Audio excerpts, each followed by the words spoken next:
What's up, guys? This is Witt with PragerU, joined by the man who needs no introduction, Dr. Jordan Peterson. How are you doing today? Doing well. How are you doing? Good. I just gotta say before this, I just saw a video someone put together of 2 interviews of you, and they're like talking to each other. It's like Dr. Jordan Peterson versus Peter Jordanson. Have you seen that? Yes, I know about that. Absolutely hilarious. I laughed my head off. It was so funny. There's no shortage of comical material being generated about me online. Yeah, the left definitely is saying everything is. Well, it's a good thing to see that comedy as far as I'm concerned, because when things get so serious that people can't make jokes about them, then you know that they've gone astray badly. And I've watched the sort of memes that have been satirizing me and so forth right from the beginning of this, and mostly they've stayed good-natured and humorous, and my sense is that that's kind of it's a large-scale indication that I'm more or less on the proper line. And if you respond to that with a certain amount of humor, then the humor stays funny and never degenerates into something that's particularly vicious. It's a good thing to watch. Well, in a lot of ways, though, with the left, I mean, comedy is dead. The politically correct agenda, they hate comedy and they hate jokes. Yeah, well, that's part of the reason. That's a dangerous thing, right? When comedians are under fire, when they're afraid to come to campuses and so forth, that's not a good thing. That's a canary in the coal mine scenario. So you did 2 videos for PragerU. Fantastic videos.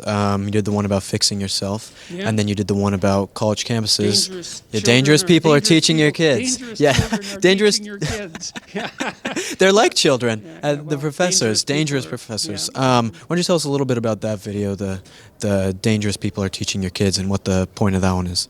Well, look, when people come to university, they're at a formative time in their life, and it isn't all that useful to teach people to break everything down into pieces before they've built anything up at all, and to bring students to a university and to subject them to a decimation of what little structure they might already have. To me, it doesn't do them any favors psychologically. And the line that our culture is best conceived of as a patriarchal tyranny, and that anything that smacks of ambition or forward movement on the part, especially of young men, is to be regarded with a substantial amount of skepticism as a consequence, is not the least bit helpful. And then that's allied with a set of other ideas that I think are particularly pernicious and dangerous, like the idea that if every system that we have in our culture isn't characterized by precisely equal outcome across all conceivable groups at all conceivable levels, that's indication of discrimination, of racism, bigotry. Well, it is.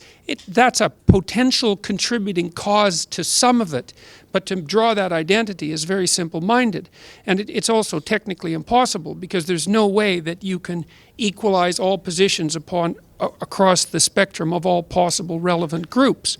The question, how many groups are relevant? That's actually the issue that the intersectionalists deal with, right, on the left. You can keep breaking it down into so many different categories of someone, right? Well, you can keep breaking it down until what you're essentially left with is the individual, right? And so I think that the radical leftists have already discovered their own Achilles heel with intersectionality. They just haven't figured that out yet. So it's not helpful for people, and the equality of outcome doctrine is particularly pernicious, especially because there's all this evidence that's been accrued and been replicated multiple times recently, showing that in countries like in the Scandinavian countries, where they've gone a long ways to instantiating equality of outcome or equality of opportunity doctrines, right, to try to make a level playing field. And now you can argue whether or not they've been successful, but one of the consequences of that is that the differences between men and women in personality and temperament and interest are actually getting larger.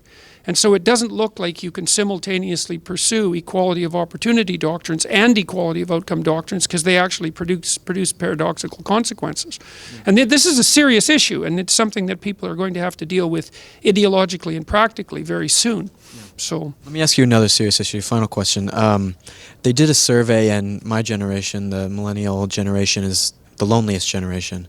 I don't know if you heard about that, but all of us are, I guess, are pretty lonely. How do we fix that epidemic? Well, I'd say it's time to find some friends, likely. Well, it's hard to say, because I'd have to look at the survey to see whether or not it's validly, like if it was validly conducted. But I would think that part of it is likely the intermediation of phone technology and so forth in the social environment, and because these are massively complicated technologies, and I've kind of watched my young nieces in particular struggle with using phone technology and the complicated social milieu that they find themselves in. So they're doing a lot of interacting with people, but they're not. It isn't obvious to me that what they're doing is a lot of the sorts of things that would be associated with intimate and close friendships. I read another survey recently that said that for a lot of young people, their preferred method of communication with their friends is actually mediated by text. It's not face-to-face. And it's so attenuated, you know, and the bandwidth is so narrow. And you're not really sharing an activity when you're texting. Yeah. You're communicating verbally, but friendship is much more about, I would say, mutual engagement in something approximating a shared project. And so if I had to guess, if the data is the case and millennials and Generation Z are more isolated, I would suspect that that's part of the reason.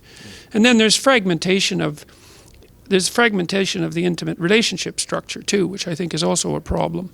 So because I don't know if young men and women, I think they're confused about how to conduct themselves in the space of intimate relationships for all the social reasons that have become obvious in recent years. So if I had to guess, that would be what I would guess. Yeah. You'll be my friend, right? Sure. Thank you. Yeah, Thank you everyone for watching. This is Witt, Dr. Jordan Peterson. Thank you so much. My pleasure.